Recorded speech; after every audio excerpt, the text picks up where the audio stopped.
life lived in the spotlight, temptation can be everywhere. All the pressures surrounding that star. Is it an added challenge trying to treat a celebrity, trying to keep a celebrity clean? Absolutely, it's an added challenge. If you are a celebrity and you have addiction, you're often surrounded by people who tell you what you want to hear, keep you from seeing the truth. In situations like that, people can sometimes be a lot sicker before they get help. Psychiatrist Dr. Omar Menenjwala is the medical director of the prestigious Hazelden Foundation, an addiction recovery center in Minnesota. He's one of the nation's leading experts on addiction and mental health. Because right now, today, defeat is not enough. Dr. Menenjwala has not treated Sheen as a patient, but because of his expertise, 2020 asked him to watch our full interview for comment. Because I expose people to magic. I expose them to something they're never otherwise going to see in their boring, normal lives. Sheen rejects the public dissection of his indiscretions. What's worse in his eyes, medical experts weighing in. Bring me Dr. Clown Shoes. I mean, who are these people? What right do they have to sit in judgment? You know, these talking heads. I mean, it's not their fault entirely because they've been given a platform. Boom, they believe it. You know, He doesn't like doctors like you. Yeah. He doesn't like people judging him who don't know him. So he would say, what gives you the right to judge me and diagnose me? He's got a point, because the reality is no one should make a diagnosis by watching him on video. But the other thing to say is that for people who have addiction, there can be a real profound sense of distrust of the medical community. We shouldn't expect someone who is suffering from addiction to understand, respect, and trust the medical profession. In fact, the opposite. It's our responsibility in the medical profession to reach out and try to heal those bonds.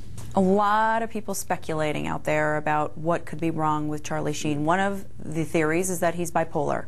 I asked him about that, so let's take a look at that. Some are saying that you're bipolar. wow. And then what? What's the cure? Medicine? Make me like them? Not going to happen. I'm winning. I win here and I win there. Now what? If I'm bipolar, aren't there moments where a guy like crashes and like in the corner like, oh my God, it's all my mom's fault? Shut up. Shut up. Stop. Move forward.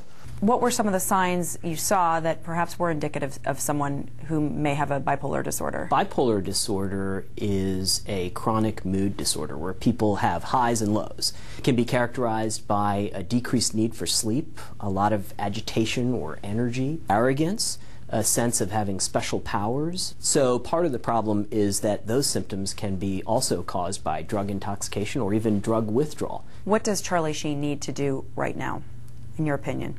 The most important thing to do would be to get an evaluation by a professional. It's important to emphasize that recovery isn't just not using drugs. And so when people suffer from addiction, it's not just the addict who suffers, but everybody is drawn into a chaotic web. Sheen has accepted professional recovery help before. In 1998, he was treated at Promises Rehab Facility in Malibu, California.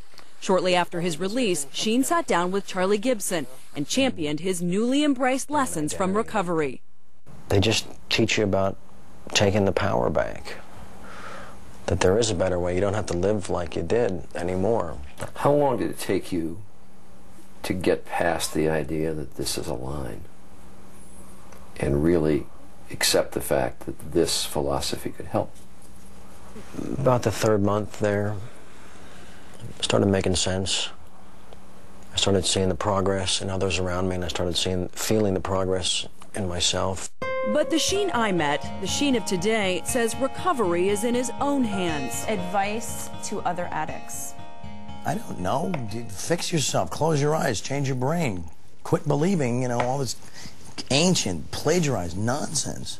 The Charlie we saw in the 2020 interview in 1999 admitted he had an addiction. The Charlie we're seeing now says it's all about choices. Is this a very dangerous evolution? Yes. Whenever someone with addiction believes that they can control their behavior, believes that they're able to manage on their own without help, that can be very scary and very dangerous. The reality is that when people have addiction, it's critical to get help, and treatment works.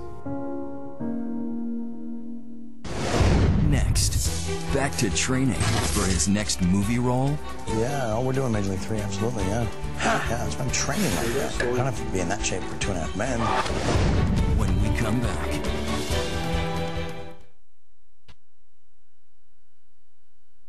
What's the future for Charlie Sheen? Just winning.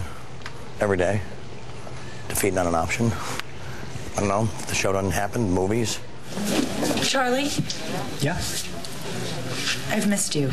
Sheen's main focus now is to recapture his role on 2.5 Men. Boom. But if that doesn't work out, Sheen says Hollywood still has his number, and there are plenty of options on the table, including reprising Ricky Vaughn, his signature role in Major League. Oh, we're doing Major League 3, absolutely, yeah. Yeah, that's why I'm training like that. Come on, I'm not like, I don't have to be in that shape for 2.5 Men.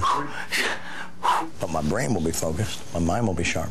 How are you staying clean? Aside from living in the moment and having this revelation, how do you do it? It's just not even, it's not part of my conversation. I just decided that life exists completely with the moments inside the moments. That's what a life is. Boom. So what's the most important thing for you to live for? Everything, all of it. I can't specify one thing, you know. I don't know, just being known as a guy that wouldn't bow down to the stupidity and the paradigms that people worship that are rooted in foolishness. Are you afraid to die? Have you ever been afraid to die? Oh, who isn't? It's the greatest trip because they save it for last. You know, deep. Yeah, and it sucks that I have to do it too, but I don't know, heaven and hell, whatever. I just think it's different dimensions. You know, I think it just walk through different doors. Who knows? I don't know. What will your tombstone say? Something.com. I don't know what it is yet, you know. I guess I'm just asking, do you want to live into your 90s? You know, of course, I'll take 90 right now. I'll take 90 right now and beyond. We certainly hope he will. And that is our program for tonight. Be sure to watch Nightline after your local news for a look at the strange rash of celebrities behaving badly, from Christina Aguilera to designer John Galliano to Charlie Sheen. I'm Elizabeth Vargas. And I'm Chris Cuomo. For all of us at 2020, we are in touch, so please be in touch all the time online at abcnews.com/2020. Have a good night.